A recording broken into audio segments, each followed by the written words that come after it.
إلهي أنت مقصودي ورضاك مطلوبي أعطني محبتك ومعرفتك. قال الله تعالى في القرآن الكريم: أعوذ بالله من الشيطان الرجيم. بسم الله الرحمن الرحيم.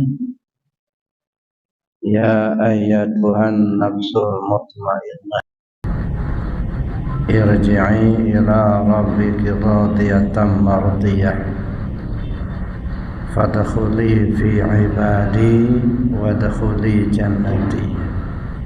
Sadaqallahul azim. Bapak Ibu serta adik-adik para jamaah rahimakumullah. Alhamdulillah, bersyukur kita kepada Allah Subhanahu wa taala di pagi yang cerah ini kita diberi Allah kesempatan untuk melaksanakan aktivitas kita di hari ini. Kita diberi Allah kesempatan untuk melaksanakan dan melanjutkan materi kajian kita. Beberapa waktu yang lalu sudah kita laksanakan pembelajaran tentang zikir atau yang disebut dalam istilah talqin zikir. Talqin zikir itu pembelajaran tentang zikir, cara kita berzikir. Talqin zikir itu tidak ubahnya seperti menanam. Kalau bibit ditanam, tentu yang kita harapkan tumbuh. Kalau sudah tumbuh, tentu perlu dirawat, perlu dipagar, disiangin, disiram, dipupuk, supaya tumbuhannya bagus. Sebab talqin zikir tidak seperti diinjeksi. Kalau diinjeksi, obat masuk, tinggal tunggu reaksi sembuh apa tidak. Tapi talqin zikir itu ibarat menanam. Nah, oleh karena itu bibit yang sudah kita tanam beberapa waktu yang lalu mudah-mudahan tumbuh semua. Nah, kalau dia sudah tumbuh itu perlu dirawat. Merawatnya ya diamalkan, mengamalkan, kemudian kita pahami. Jadi mengamalkan dan memahami. Ini kesempurnaan amaliyah kita, ya tentu dengan pemahaman juga. Dua hal yang tidak boleh ditinggal salah satu. Paham tapi tidak beramal, sama saja kita ya tahu tapi kita tidak berjalan. Beramal tapi tidak paham, sama saja berjalan tapi tidak tahu arah. Saya ambil contoh, kita mau ke Padang, ya, kita mau pulang kampung ke Padang. Tahu betul kita dari Lampung kita naik bis misalnya dari Raja Basa, apakah bis Kumarang, apakah yang lainnya lah.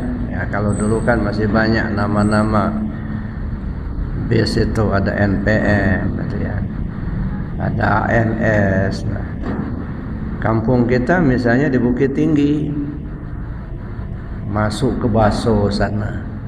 Ya. Dari Lampung kita naik bis menuju Bukit Tinggi. Dari Bukit Tinggi kita berhenti, kita di terminal. Lalu kita naik angkot, ya, menuju kampung. Tahu betul kita arahnya, tapi kita nongkrong saja di Bandar Lampung, kira-kira nyampai apa enggak? Enggak nyampai. Tahu arah, cuman kita enggak jalan. Itu ya. Karena yang namanya yang ngaji paham tapi nggak beramal, gitu ya, nggak dilaksanakan. Tahu cara berzikirnya, paham cara, tapi nggak dilaksanakan. Nah, itulah modelnya ya.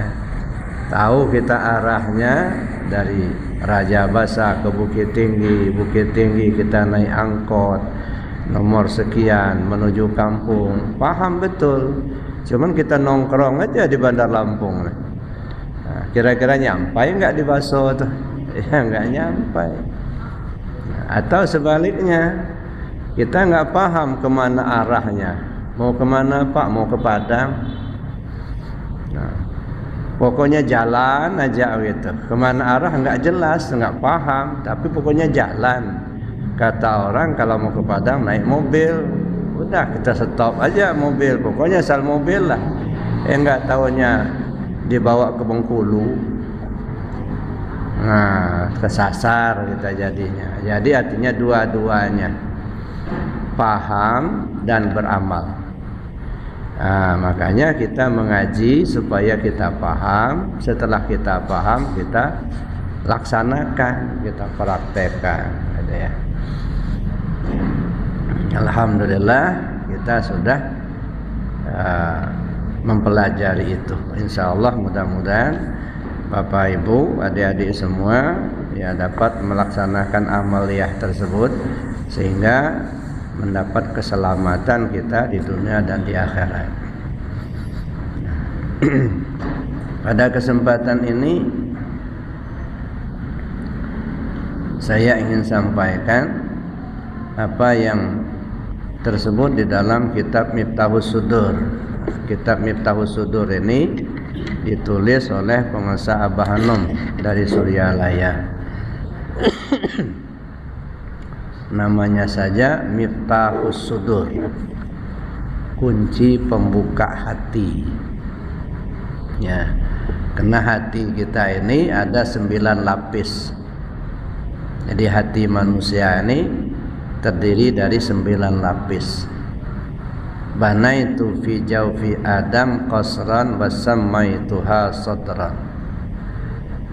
Di dalam tubuh Adam itu aku bangun sebuah istana, kata Allah, yang kuberi nama As-Sudur. Ini hati lapis pertama, namanya As-Sudur. Di dalam sudur itu ada qalab. Nah, lapis kedua. Dalam qalab itu ada fuad, lapis ketiga. Dalam fuad ada saqaf, lapis keempat. Dalam saqaf ada luban, lapis kelima. Dalam luban ada sir, lapis keenam. Dalam sir ada sirusir, lapis ketujuh. Dalam sirusir ada nur, lapis kedelapan. Dalam nur ada aku, kata Allah, lapis ke-9. Nah, jadi sampai 9 lapis. Makanya ibarat kita berjalan ya, tiba di Allah baru berhenti. Jadi kita berjalan menuju Allah. Nah, perjalanan hidup kita menuju Allah. Nah, maka kita lakukan perjalanan itu ya. Sampai lapis ke-9. Itulah sebabnya kenapa wukuf di Padang Arafah itu mesti tanggal 9. Tanggal 9 Zulhijjah. Tidak boleh tanggal 10 wukuf di Arafah, dan tidak boleh pula tanggal 8 atau yang lainnya. Pokoknya wukufnya tanggal 9. Ya, di mana? Di Padang Arafah.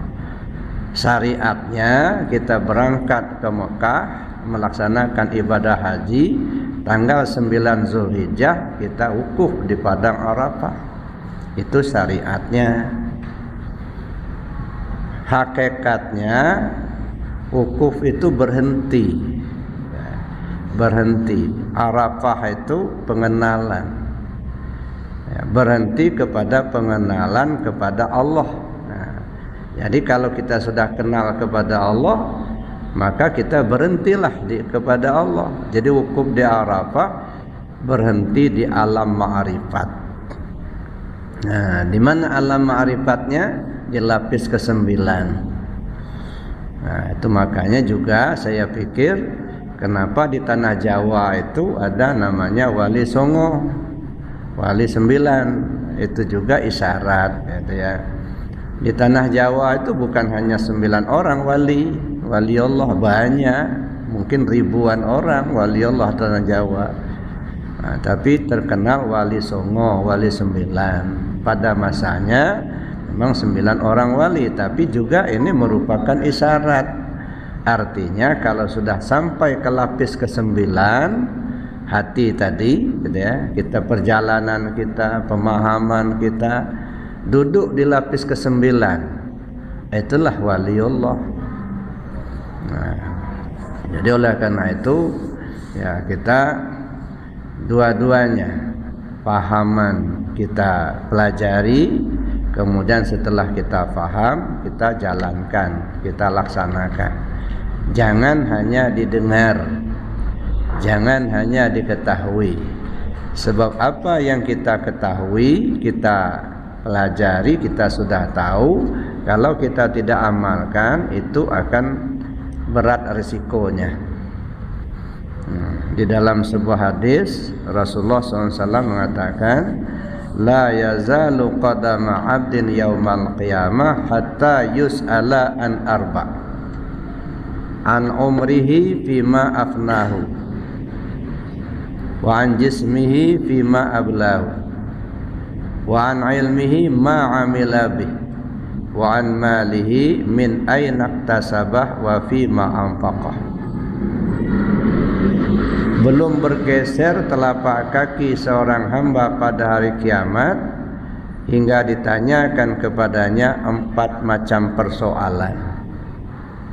Pertama, umur kemana kau habiskan? Itu 1. Yang kedua, tubuhmu itu kemana saja kau bawa? Yang ketiga, ilmu yang sudah kau pelajari, yang sudah kau ketahui itu apa yang sudah kau amalkan? Dan yang keempat, harta kekayaanmu dari mana kau dapat, kemana kau belanjakan? Nah, ini. Jadi 4 persoalan ini harus kita selesaikan ya. Belum bergeser telapak kaki seorang hamba pada hari kiamat, kata Rasul, sampai ditanyakan 4 persoalan ini. Umur kemana kau habiskan? Nah, umur kita ini Bapak Ibu ya, mungkin kita bilang tahun. Ada yang sudah berumur 20 tahun, 30 tahun, bahkan mungkin sudah ada yang 50, 60, 70 dan lain sebagainya lah. Itu bilangan tahun. Tapi bilangan tahun itu kumpulan daripada bilangan bulan. Ya, bulan 1, 2, 3 dan seterusnya. Bilangan bulan itu kumpulan dari bilangan hari. Ya, Ahad, Isnin, Selasa, Arba, Khamis, Jumat, Sabtu. Itu bilangan hari. Nah, bilangan hari itu kumpulan dari bilangan jam. Ya, jam 1, jam 2, jam 3 dan seterusnya. Bilangan jam itu kumpulan daripada bilangan menit. Menit 1, menit 2, menit 3 dan seterusnya lah. Bilangan menit itu kumpulan dari bilangan detik. Ya. Makanya Nabi Allah Isa alaihissalam ketika memberikan nasihat kepada kaumnya, ya, kata beliau, umurmu itu tidak lebih dari 3 hari. Ya, hari yang lalu kau tidak bisa kembali seindah apapun yang kau alami. Hari mendatang belum tentu milikmu. Ya. Ketika kau hidup di hari itu, itulah sebenarnya waktu untuk kamu. Besok itu belum tentu milik kamu. Ya, nah, ketika kita hidup di hari itu, itulah waktu untuk kita. Hari itu hanya 3 jam saja. Jam yang lalu, jam yang akan datang, jam yang sekarang. Jam yang lalu tidak bisa kita kembali lagi. Jam yang akan datang belum tentu milik kita, artinya belum tentu kita masih